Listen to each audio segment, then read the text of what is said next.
കേരളത്തിലെ ഇടതുപക്ഷ ജനാധിപത്യ മുന്നണി സർക്കാരിനെയും അതിൻ്റെ നായകനായ കാരണഭൂതനെയും മാത്രമല്ല, ഈ മന്ത്രിസഭയിലെ സകല അംഗങ്ങളെയും, അതുകൂടാതെ സഭാനാഥനായ സ്പീക്കറെ കൂടി താഴ്ത്തിക്കെട്ടാനും അവഹേളിക്കാനും ബഹുജന മധ്യത്തിൽ പരിഹാസപാത്രമാക്കാനും ഒരു വിഭാഗം മാധ്യമങ്ങൾ നടത്തുന്ന ഒരു ഗൂഢാലോചന ഈ നാട്ടിലുണ്ട്. അതിനാണ് നമ്മൾ എംബഡഡ് ജേർണലിസം എന്ന് പണ്ട് പറഞ്ഞിരുന്നത്, മാധ്യമ സിൻഡിക്കേറ്റ് എന്നും പറഞ്ഞിരുന്നു. അതിനേക്കാളൊക്കെ മോശപ്പെട്ട വേറെ എന്തെങ്കിലും വാക്ക് കിട്ടാത്തതുകൊണ്ട് നമുക്കിപ്പോൾ തൽക്കാലം ഈ വാക്കുകളിൽ തന്നെ പിടിച്ചു തൂങ്ങുകയും മാർഗവും. ഇപ്പോൾ ഏറ്റവും ഒടുവിലുണ്ടായിട്ടുള്ള സംഭവം എന്ന് വെച്ചാൽ, നമ്മുടെ സഭാനാഥനായ സ്പീക്കർ സഖാവ് എൻ ഷംസീർ, അദ്ദേഹം വലിയൊരു പാർലമെൻറ്റേറിയനായിരുന്നു, നിലവിൽ സഭാനാഥനാണ്, അതിലുപരി വിപ്ലവ തീപ്പന്തമാണ്. പാവങ്ങൾക്ക് വേണ്ടി ഊണും ഉറക്കവും ഒഴിഞ്ഞ് പ്രവർത്തിച്ച് പരിണതപ്രജ്ഞനായ ഒരു മഹാനാണ്. അദ്ദേഹമാണ് ഇപ്പോൾ സഭാനാഥൻ. അദ്ദേഹം കുടുംബസഹിതം തിരുവനന്തപുരത്ത് നിന്ന് വന്ദേ ഭാരത് എക്സ്പ്രസ്സിൽ കയറി നാട്ടിലേക്ക് പോകവേ ഇദ്ദേഹത്തിൻ്റെ കൂട്ടുകാരനായ ഒരു ഗണേഷ് എന്നോ മറ്റു പേരുള്ള വേറൊരു സഖാവും കൂടെ ഉണ്ടായിരുന്നു. ആ സഖാവിന് ഇതിൽ യാത്ര ചെയ്യാൻ പാകത്തിനുള്ള ടിക്കറ്റ് ഉണ്ടായിരുന്നില്ല, അതിൽ കുറഞ്ഞ എന്തോ ടിക്കറ്റ് ഉണ്ടായിരുന്നു. അദ്ദേഹം തൊഴിലാളി വർഗത്തിൻ്റെ പ്രതിനിധിയായുണ്ടായിരിക്കും. പ്രോളിറ്റേറിയറ്റിൻ്റെ ഭാഗമായ ഈ സഖാവിന് എന്തോ അല്പം കുറഞ്ഞ ഒരു ടിക്കറ്റേ ഉണ്ടായിരുന്നു, അല്ലെങ്കിൽ പ്ലാറ്റ്ഫോം ടിക്കറ്റായിരുന്നു. ഈ ടിക്കറ്റുമായിട്ട് ഈ ബോഗിയിൽ യാത്ര ചെയ്യാൻ പറ്റുകയില്ല. ഒന്നുകിൽ ഈ ബോഗി മാറിയിരിക്കണം, അതല്ലെങ്കിൽ ടിക്കറ്റ് അപ്ഗ്രേഡ് ചെയ്യണം എന്ന് TTE എന്ന് പറഞ്ഞ ഒരു നീചൻ ആവശ്യപ്പെട്ടു. ഇതാരോട് ആവശ്യപ്പെട്ടത് എന്നാലോചിക്കണം.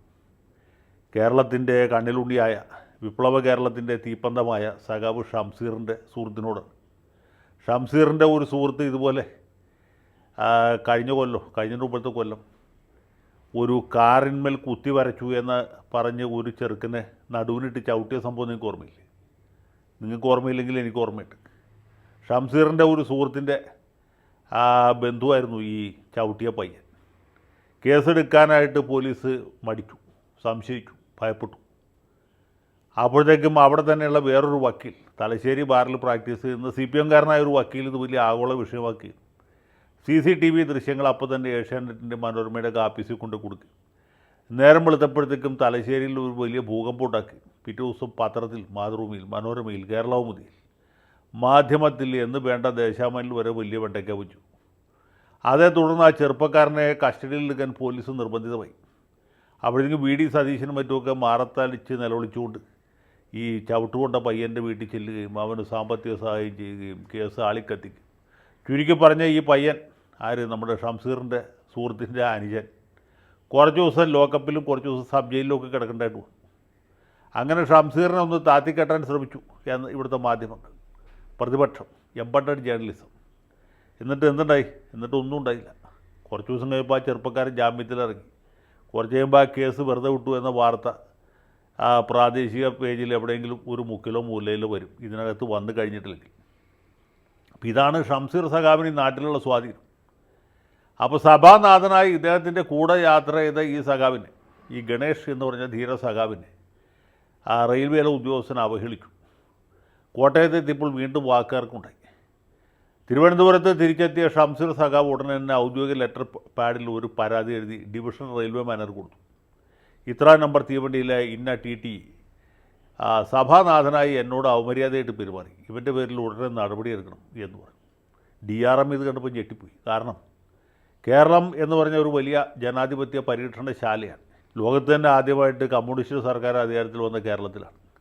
അങ്ങനെ EMSൻ്റെ, AKGയുടെ, ചടയം ഗോവിന്ദൻ്റെ, അഴീക്കോടൻ രാഘവൻ്റെ, VS അച്യുതാനന്ദൻ്റെ, എന്തിന് പിണറായി വിജയൻ്റെ വരെ ധീര വീര പാരമ്പര്യമുള്ള കേരളത്തിലെ ഏറ്റവും വലിയ രാഷ്ട്രീയ പ്രസ്ഥാനമായ മാർക്സിസ്റ്റ് കമ്മ്യൂണിസ്റ്റ് പാർട്ടിയുടെ അനിഷേധ്യ നേതാവും കേരള നിയമസഭയുടെ സർവാധികാരിക്കാരനുമായിട്ടുള്ള സഖാവ് എൻ ഷംസീർ, ആ സഖാവിനോട് റെയിൽവേയിലെ ഒരു കീടം, വെറും കീടമായിട്ടുള്ള ഒരു TTE, പത്മകുമാർ എന്ന് പറഞ്ഞാണ് അയാളുടെ പേര്. ആ പേരിന് തന്നെ ഒരു കുഴപ്പമുണ്ട്. അയാൾ അപമര്യാദയായിട്ട് പെരുമാറിയിരുന്നു. ആരടാ നമ്മുടെ മാർഗേ കിടക്കുന്ന മർക്കടാ നീ എങ്ങു മാറിക്കിടാ ഷഠാ എന്ന് പറഞ്ഞ അവസ്ഥയിലായി ഇല്ലേ? നാട്ടിൽ പ്രഭുക്കളെ കണ്ടാലറിയാത്ത കാട്ടിൽ കിടക്കുന്ന മൂളിക്കുരങ്ങു നീ എന്ന് പറഞ്ഞ അവസ്ഥയിലാണ്. നാട്ടിൽ പ്രഭുക്കളെ എന്ന് പറഞ്ഞാൽ നാട്ടിൽ സ്പീക്കറെ, കേരള നിയമസഭയുടെ സഭാനാഥനെ, മുഖ്യമന്ത്രി, പ്രതിപക്ഷ നേതാവും വരെ ഇയാളെ എന്താ വിളിക്കുക? സാർ എന്ന് വിളിക്കുക. ഏത് റഷ്യയിലെ സാറല്ല, നമ്മുടെ കേരളത്തിലെ സാർ. അങ്ങനെ സാർ ചക്രവർത്തിയായിട്ട് സാർവഭൗമനായിട്ട് വിരാജിക്കുന്ന ഈ മാന്യദേഹത്തോട് വേണ്ടത്ര ബഹുമാനമില്ലാതെ ഒരാൾ സംസാരിച്ചിരിക്കണു. മഹാ തെറ്റല്ലേ, കഷ്ടമല്ലേ. DRM അപ്പം തന്നെ സസ്പെൻഷൻ ഓർഡർ കൊടുക്കേണ്ടിരുന്നത്. ഏതായാലും പത്മകുമാറിന് ആ സീറ്റിൽ നിന്ന് മാറ്റിയിരുത്തി. അയാളോട് നാളെ തൊട്ട് താൻ വന്ദേ ഭാരതിൽ പോകണ്ട, താൻ വല്ല ലോക്കൽ ട്രെയിനിൽ പോയാൽ മതി, വന്ദേ ഭാരതിലൊന്നും കയറി താൻ ചെത്തണ്ട. ഷംസീറോ അതുപോലുള്ള ധീര വിപ്ലവകാരികളോ യാത്ര ചെയ്യാത്ത വേറെ ട്രെയിനുകളുണ്ടല്ലോ, വല്ല ഗുഡ്സിലോ പാസഞ്ചറിലോ കയറി പോയാൽ മതി, അല്ലെങ്കിൽ തിരുവനന്തപുരം നാഗർകോവിൽ റൂട്ടിൽ പോയാൽ മതി എന്ന് പറഞ്ഞ് ഓർഡർ ഇട്ടു. അപ്പോഴത്തേക്ക് റെയിൽവേ യൂണിയൻകാരൻ ചോദിച്ചാൽ അവർ ഈ സാധനങ്ങളെ കൂടി കൊണ്ടുപോയി നമ്മുടെ സലാം പി ഹൈദ്രോസിനെ ഏൽപ്പിച്ചു. സലാം പി ഹൈദ്രോസ് ആലുവ UC കോളേജിൽ പഠിച്ചാണ്, എൻ്റെ ജൂനിയറായിട്ട് പഠിച്ച വില്ലാളി വീരനാണ്. പുള്ളി ഉടനെ തന്നെ അത് വാർത്തയാക്കി ബാക്കി ചാനലുകാർക്ക് കൊടുത്തു. അങ്ങനെ കേരളത്തിലുള്ള എല്ലാ ടെലിവിഷൻ ചാനലുകളും കൂടിയിട്ട് എന്ത് ചെയ്തു? സഖാവ് ഷംസീറിനെ നാറ്റിച്ചു. സഖാവ് ഇടപെട്ട് ഒരു പാവപ്പെട്ടവനെ സർവീസിൽ നിന്ന് നീക്കം ചെയ്യുക ശ്രമിക്കുകയാണ്. ഇവൻ്റെ അവരുടെ അച്ചടക്കം ഇവിടെ എടുക്കാൻ പോവുകയാണ്. സത്യസന്ധമായിട്ട് റൂൾ അനുസരിച്ച് പ്രവർത്തിച്ച ഒരു ഉദ്യോഗസ്ഥനെ വിക്ടിമൈസ് ചെയ്തു. കേരളത്തിൻ്റെ സഭാനാഥൻ ഈ സഭയ്ക്ക് തന്നെ കളങ്കമായി ഭവിച്ചിരിക്കുന്നു എന്നാരും ഉറക്കെ പറഞ്ഞില്ല, എന്ന ഒരു ധ്വനിയോടുകൂടി, എന്നൊരു ദുസ്സൂചനയോടുകൂടി വാർത്ത കൊടുത്തു. അത് ഏഷ്യാനെറ്റ് കൊടുത്തു, മനോരമ കൊടുത്തു, മാതൃഭൂമി കൊടുത്തു, മീഡിയ വൺ വരെ കൊടുത്തു. കൈരളി ചാനൽ ഒഴിച്ച് ബാക്കി സകല ഈ മാധ്യമ ജിഹ്വകളും ഇത് വലിയ വാർത്തയാക്കി. അപ്പോഴത്തേക്ക് DRM എന്തെന്നറിയുമോ? ആ ഇട്ട ഓർഡർ പിൻവലിച്ചു. പത്മകുമാറിന് എതിരെ ഇട്ട ഓർഡർ DRM പിൻവലിച്ചു. ഇപ്പോൾ സത്യത്തിൽ ആരാ അവകാശ ലംഘനം നടത്തിയത്? പത്മകുമാറാണോ ആ DRM ആണോ? എൻ്റെ അഭിപ്രായത്തിൽ സഭാനാഥനെ ധിക്കരിച്ച പത്മകുമാറിനെതിരെ നടപടി എടുക്കാതെ, അല്ലെങ്കിൽ എടുത്ത നടപടി പിൻവലിച്ച DRM ആ കസേരയിലേക്ക് യോഗ്യനല്ല. അയാൾ IRSകാരനാണെങ്കിലും ശരിയാണ്, IPSകാരനാണെങ്കിലും ശരിയാണ്. DRMനെതിരായിട്ട് ഉടനെ നടപടി എടുക്കണം. മാത്രമല്ല ഈ റെയിൽവേ തന്നെ കുറച്ച് നാളായിട്ട് ഇടതുമുന്നണിയെ മോശക്കാരാക്കാൻ ശ്രമിച്ചുകൊണ്ടിരിക്കില്ല. ഉദാഹരണത്തിന് തിരുവനന്തപുരത്ത് ഒരു പാവപ്പെട്ടവൻ ആമേഴഞ്ചാം തോട്ടിൽ മുങ്ങി മരിച്ച സംഭവം ഓർമ്മയില്ല. അന്നും ഈ റെയിൽവേ എടുത്ത നടപടി എന്ന് പറയുന്നത് ഇടതുപക്ഷ മുന്നണിക്കും അവിടെ തിരുവനന്തപുരം മേയർക്കും വളരെ അപകീർത്തികരമായൊരു നിലപാടെടുത്ത്. അപ്പോൾ അതിൻ്റെ തുടർച്ചയായിട്ട് വേണം നമ്മൾ ഇങ്ങനെ ഇതിനെ കാണാനായിട്ട്. അതുകൊണ്ട് എൻ്റെ അഭിപ്രായത്തിൽ ഉടനെ തന്നെ ഈ DRMനെതിരായിട്ട് അവകാശ ലംഘനത്തിന് നടപടി എടുക്കണം. അതിനേക്കാളും നല്ലൊരു മാർഗമുണ്ട്. തിരുവനന്തപുരത്തെ DYFIക്കാർ ഇപ്പോൾ പ്രത്യേകിച്ച് ജോലിയൊന്നുമില്ലാതെ വിഷമിച്ചിരിക്കുകയാണ്.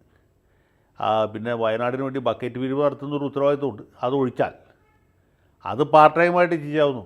ഇമ്മീഡിയറ്റായിട്ട് ചെയ്യേണ്ടതെന്ന് വെച്ചാൽ നാളെ തന്നെ തമ്പാനൂർ റെയിൽവേ സ്റ്റേഷൻ ഉപരോധിക്കുക എന്നുള്ളതാണ്.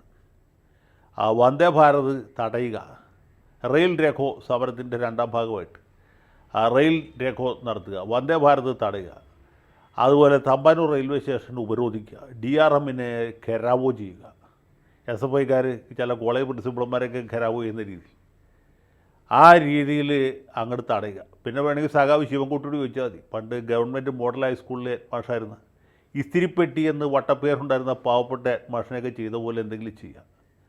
അതല്ലാതെ വേറെ മാർഗ്ഗവുമില്ല. ഈ റെയിൽവേയിൽ DRM ആണ്, അല്ലെങ്കിൽ TTE ആണ്, അല്ലെങ്കിൽ കുഞ്ചമ്മയുടെ ആഫീസിലെ മറ്റേയാളാണെന്നൊന്നും പറഞ്ഞിട്ട് കാര്യമില്ല.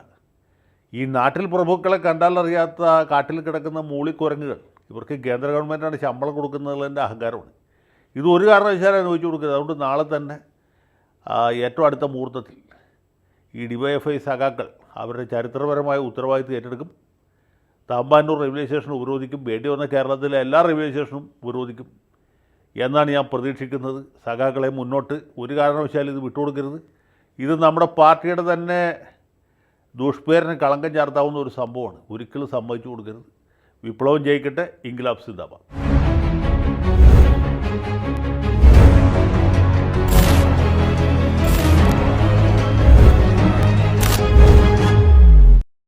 കൂടുതൽ വാർത്തകളും വിശേഷങ്ങളും നിങ്ങളിലേക്ക് എത്താൻ ABC മലയാളം സബ്സ്ക്രൈബ് ചെയ്യുക, ബെൽബട്ടനും അമർത്തുക.